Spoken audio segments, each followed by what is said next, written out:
Jingle bells, jingle all the way. Oh, what fun it is to ride a one-horse open sleigh. Hey!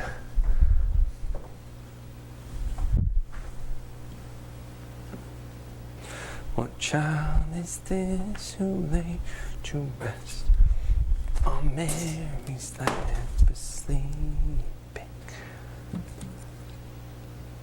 It's Christmas at Ground Zero.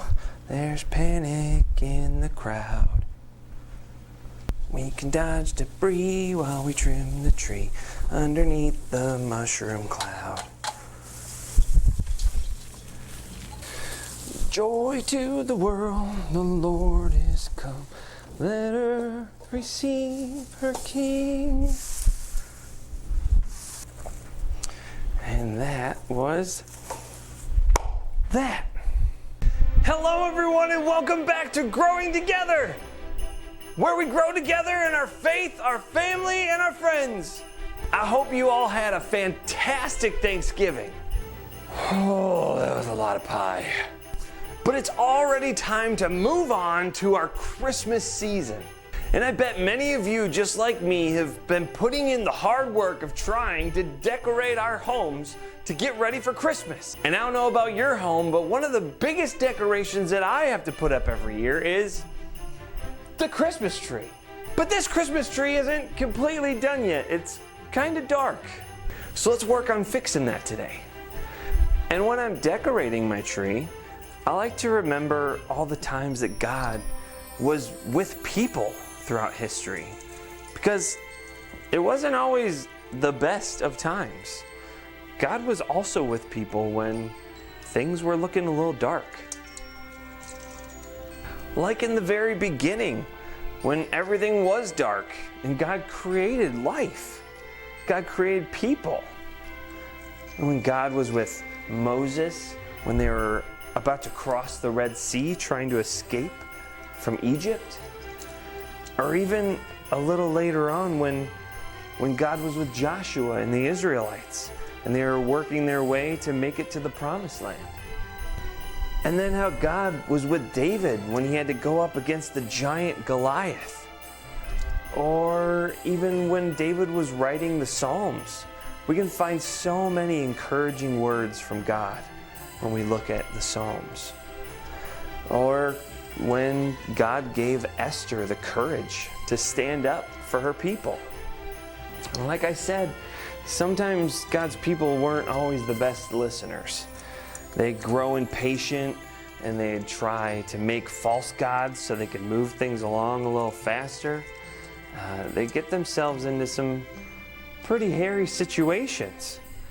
But nonetheless, God always showed up and sent leaders like judges and prophets to help guide the people to something better. The whole Old Testament is filled with this back and forth story of God sending prophets and leaders to help guide the people, and the people kept making mistakes until finally God made one final promise. And that's where we get our verse today from Isaiah. Isaiah 9:6 reads, "A child will be born to us, a son will be given to us. He will rule over us, and he will be called Wonderful Advisor and Mighty God. He will also be called Father, who lives forever, and Prince who brings peace." And there enters our Christmas story, because I think we all know who that child is, right? Yeah, it's the baby Jesus. The story of Christmas was promised long before Mary even knew that she was going to have a baby.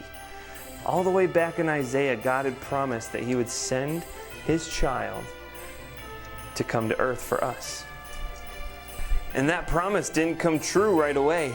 The Israelites had to wait for quite a bit longer for that baby Jesus to show up on Christmas morning, born of the Virgin Mary.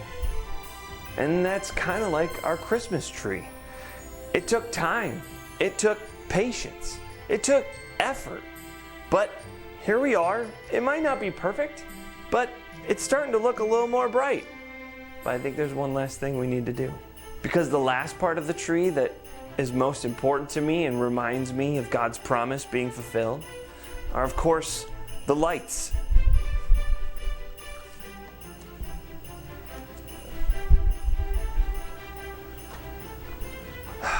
That's looking good. Because you know what? Jesus is the light of the world. He brings us hope that God sent His one and only Son into this world for us, to help us, to save us, to be with us.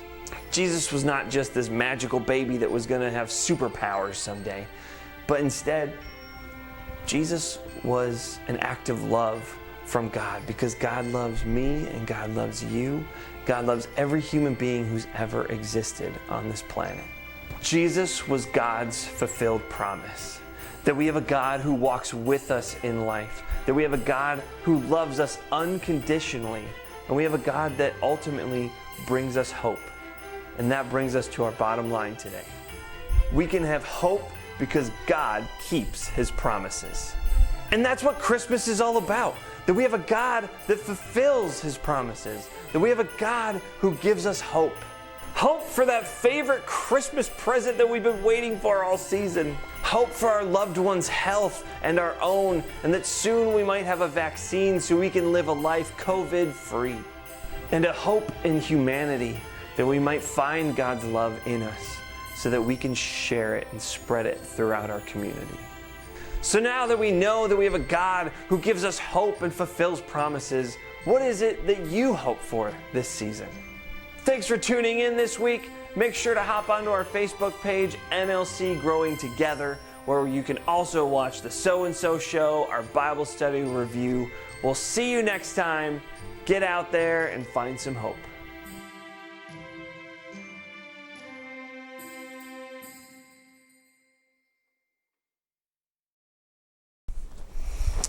What am I supposed to do with this? Oh, that looks nice.